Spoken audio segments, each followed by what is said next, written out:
Everybody agreed that segregation was the worst thing this country ever did. Forcing certain categories of citizens into separate, lesser accommodations, barring them from public places, treating them like lepers or untouchables, that was completely immoral and wrong. We were told that a lot, and most of us strongly agreed. It was wrong. So imagine our confusion today looking out across the country. The very same people, literally the very same, who just the other day told us that segregation was immoral, are now enforcing segregation. Should we be surprised? Probably not, but we still are.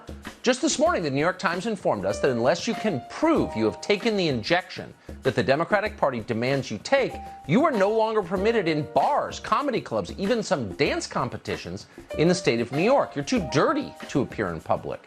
You're not welcome near normal people. Want to watch the NBA playoffs in person? You had better be vaccinated to do that.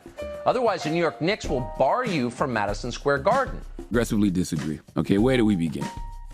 Number one, when he says everybody. When he says everybody agrees that segregation is the worst thing that happened in this country, who is everybody?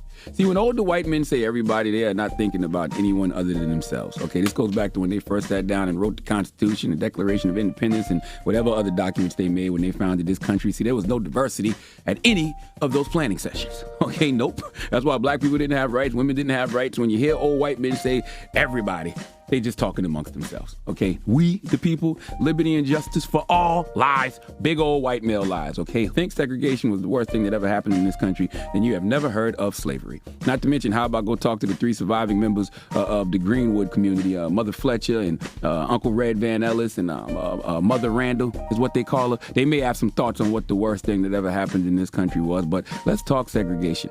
I'm on record saying segregation was a great concept that was poorly executed because it should have been based on behavior, not race. I mean, let's not sit here and act like, we all don't self-segregate. There's certain people, places, and things you don't want to be around, okay, or don't want around you, and you have various amounts of reasons as to why. The problem with segregation was that it was strictly based on the color of one's skin and nothing else.